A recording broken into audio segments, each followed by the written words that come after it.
وبقى اجمل شاب سناء شافته في حياتها، وعاشوا في تبات ونبات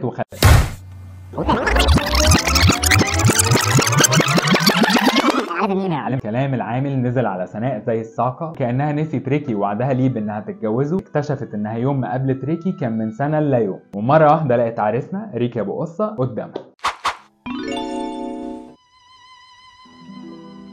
كلام العامل نزل على سناء زي الصاعقه، كانها نسيت ريكي وعدها ليه بانها تتجوزه، وان السبب في حياتها الجديده هديه حبه ليها. اكتشفت انها يوم ما قابلت ريكي كان من سنه لا يوم، ومره واحده لقت عريسنا ريكي ابو قصه قدامها. سالها عامله ايه، وقال لها انه كان دايما بيسمع عن اخبارها وعن حياتها الجديده، قد ايه بقت ذكيه لدرجه انه افتكر انه اداها ذكائه كله، وسالها اذا كانت جاهزه توفي بوعدها وتخليه اسعد انسان في الدنيا وتتجوزه بكره زي ما اتفق. قالت له انا عارفه اني اميره، والاميره بتتربط من لسانها، والمفروض ابقى قد كلمتي، وانا اديتك كلمتي ان اتجوزك كمان سنه. قلت له انا عشمانه في ذوقك واخلاقك وذكائك انك تفهم انا هحاول اقول ايه. بصراحه كده احنا عندنا مشكله صغيره وانت السبب فيها. يعني وانا غبيه ما كنتش قادره اوافق بسهوله، ما كنتش مقتنعه، ما بالك دلوقتي وانا ذكيه. فعلا لو كنت عايزني اوافق ما كانش المفروض تديني الهديه دي، كنت تسيبني غبيه احسن. انا مش عارف اقول لك ايه الصراحه، الموقف محرج. انت شاب زي الفل تتمناه اي بنت، بس مش انا. سمعت عن هناء اختي توأم ريكي ما اتصدمش خالص من رد سناء. قال لها انا عايز اسالك سؤالين.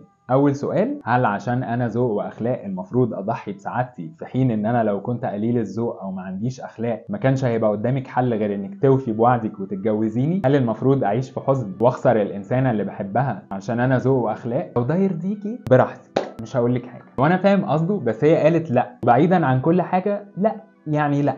المهم ما نشوف السؤال التاني. تاني سؤال لها، بعيدا عن شكلي هل في اي حاجه تاني فيا مش عاجباكي؟ قالت له لا والله العظيم بالعكس، غير متزعلش مني شكلك، بالعكس انت ذوق واخلاق ومؤدب ومهذب. كدابه ابقى ست مفتريه ان قلت فيك حاجه تاني تعيب صراحه. ساعتها ريكي قال لها طب لو انا قلت لك ان نفس الجنيه الطيبه السحريه اللي ادتني الهديه السحريه اللي انت برطعه بيها دلوقتي اديتك يوم ميلادك انت كمان هديه سحريه، ان اللي تختاريه شريك لحياتك وتحبيه من قلبك هتخليه اجمل انسان في الدنيا، يبقى ايه قولي؟ سناء اتصدمت.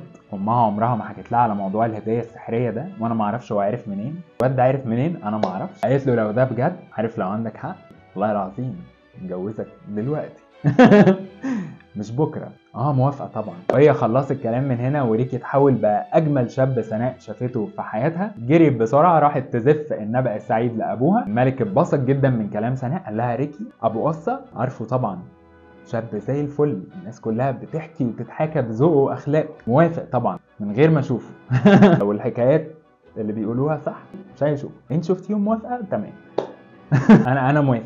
وتاني يوم الفرح حصل، وريكي وسناء اتجوزوا وخدها ورجعوا مملكته، والجو فضي الهناء. ما فاتش السنه كانت متجوزه هي كمان امير هوب هاي، وعاشوا كلهم في تبات ونبات، وخلفوا صبيان وبنات، وما جابوش الجنيه الطيبه السحريه في الولاده، والولادات كلها عدت على خير الحمد لله.